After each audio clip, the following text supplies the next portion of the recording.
Peristiwa Gerakan 30 September atau yang disingkat dengan G30S PKI menyisakan problematika yang mendalam bagi republik ini. Terlebih lagi saat terjadi operasi penumpasan dan pembersihan terhadap anasir-anasir komunis yang masih bergentayangan dan melancarkan aksi teror terhadap wibawa pemerintahan yang sah.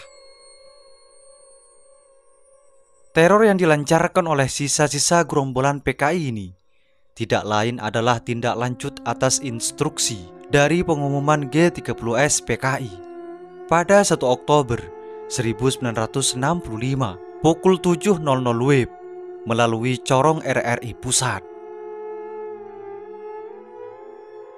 di mana selain menyampaikan maklumat mengenai operasi penculikan terhadap pimpinan teras TNI Angkatan Darat, Letkol Untung Syamsuri selaku Komandan G30S PKI menginstruksikan kepada seluruh masyarakat, terutama anggota PKI dan prajurit binaannya, untuk melakukan aksi lanjutan di daerah-daerah.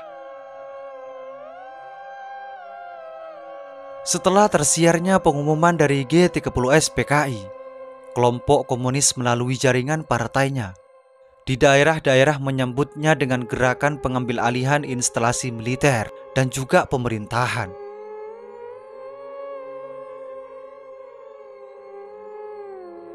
Situasi berubah drastis tatkala dalam kurun waktu kurang dari 24 jam, kekuatan pasukan G30S PKI di Jakarta berhasil dilumpuhkan oleh RPKAD. Kehancuran gerakan di Jakarta berimplikasi pada gerakan di daerah-daerah.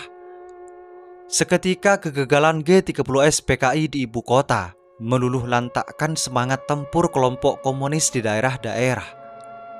Satu persatu kelompok pemberontak berhasil dilumpuhkan oleh ABRI, sehingga memaksa sisa-sisa kekuatan G30S PKI memilih untuk melarikan diri sambil mengkonsolidasikan kembali kekuatan yang tersisa. Strategi pun dirubah, yang awalnya berbentuk operasi militer secara cepat dialihkan menjadi gerakan lewat jalur politik. Secara perlahan, elemen-elemen pendukung PKI di dalam kabinet Dwi Kora berupaya mempengaruhi Bung Karno agar menerbitkan kebijakan yang memproteksi tokoh-tokoh PKI. Lobi politik dilakukan oleh PKI melalui para menteri kabinet yang condong dan dekat dengan PKI. Mereka berusaha membujuk Bung Karno agar tidak terpengaruh oleh desakan publik dan militer yang menuntut penuntasan masalah G30S PKI secara paripurna dan transparan. Presiden Soekarno yang sejak awal begitu lantang mempromosikan Nasakom di kancah dunia internasional kini diliputi kebimbangan. Di satu sisi, mengetahui bahwa G30S PKI jelas-jelas berupaya mengkudeta dirinya. Di sisi lain, tak mungkin jika dirinya yang begitu antusias menjajakan ideologi Nasakom akhirnya harus membubarkan PKI.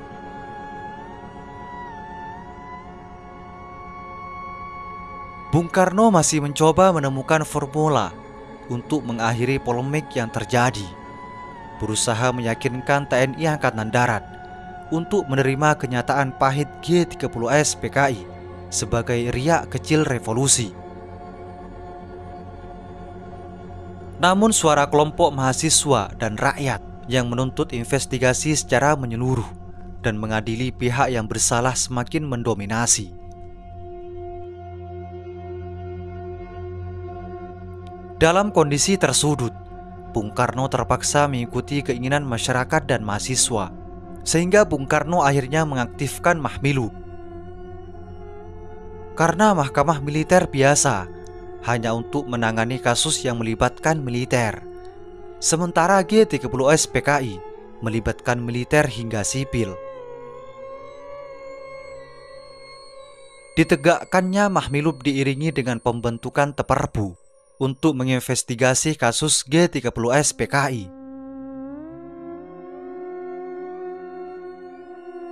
Dan dari hasil penyelidikan serta penyidikan terhadap pelaku yang tertangkap, membuat muncul nama-nama baru dalam pusaran permasalahan.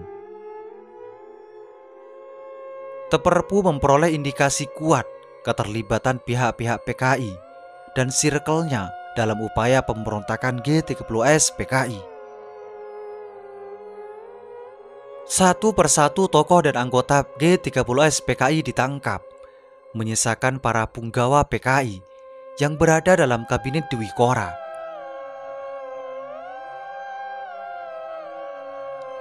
Maijen Soeharto sebagai Pangkom Kamtib memerintahkan investigasi secara menyeluruh dan proses hukum terhadap semua pihak yang terlibat G30S PKI. Teperpu menjadi ujung tombak yang ditugasi untuk membongkar sindikat kudeta berdarah G30S PKI.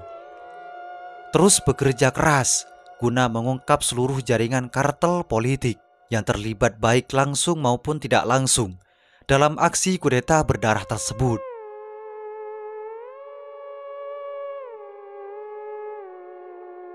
Berdasarkan bukti-bukti dan keterangan para tersangka yang telah di-BAP, terungkap bahwa tokoh-tokoh PKI berada di belakang G30S PKI.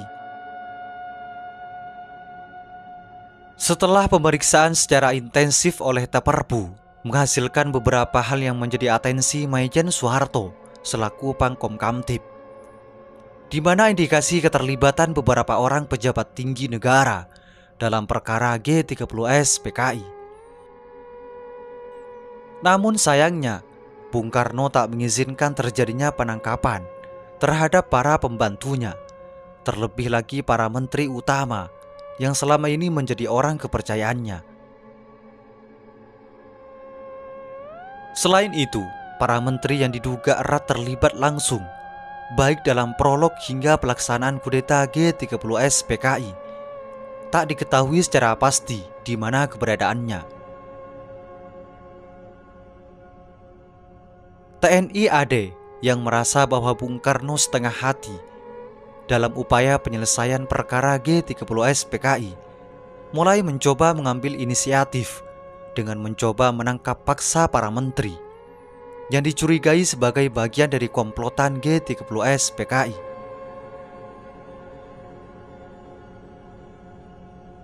Kolonel Sarwoedi Wibowo ketika itu menjabat sebagai Komandan RPKAD beserta Kemal Idris memutuskan untuk menggelar operasi penangkapan terhadap para menteri yang terlibat G30S PKI. Tepatnya tanggal 10 Maret pada tahun 1966,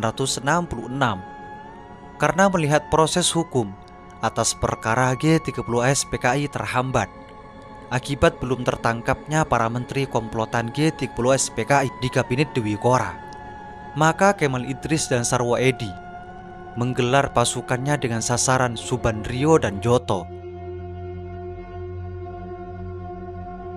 Pasukan digelar tanpa mengenakan atribut dan berbaur di tengah kerumunan massa aksi mahasiswa yang tengah berunjuk rasa. Namun kehadiran pasukan itu terdeteksi oleh pasukan Cakrabirawa. Brigjen Sabur selaku Komandan Cakrabirawa segera memberitahu Bung Karno. Mendengar informasi banyak pasukan liar di sekeliling istana, membuat Bung Karno memutuskan untuk keluar dari rapat kabinet menuju Istana Bogor, diikuti oleh Subandrio dan Khairul Soleh. Melihat perkembangan situasi, akhirnya pasukan Kemal Idris dan Sarwoedi ditarik dari Istana Negara. Usai kejadian itu, Bung Karno yang marah terhadap TNI AD menganggap bahwa kekuatan militer terbesar di Indonesia itu telah meninggalkannya.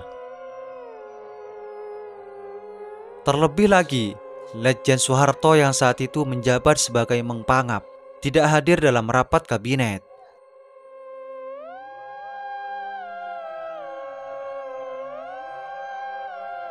Bung Karno yang sejak awal lebih memilih teguh pada pendiriannya soal Nashakom mulai bimbang, terlebih lagi setelah mendengar hasil investigasi dari Teperpu yang menyebutkan bahwa beberapa menteri di kabinetnya bagian dari kelompok kudeta G30S PKI. Tak ada pijakan lagi bagi Bung Karno untuk bersikukuh dengan egonya, membuatnya mulai berpikir secara rasional guna mempertahankan legitimasinya di hadapan rakyat juga dunia internasional. Namun ada sisi lain dalam pemikiran Bung Karno, yakni kondisi rakyat saat ini yang dinilainya tak banyak mengerti soal arti penting intisari naskah konversinya.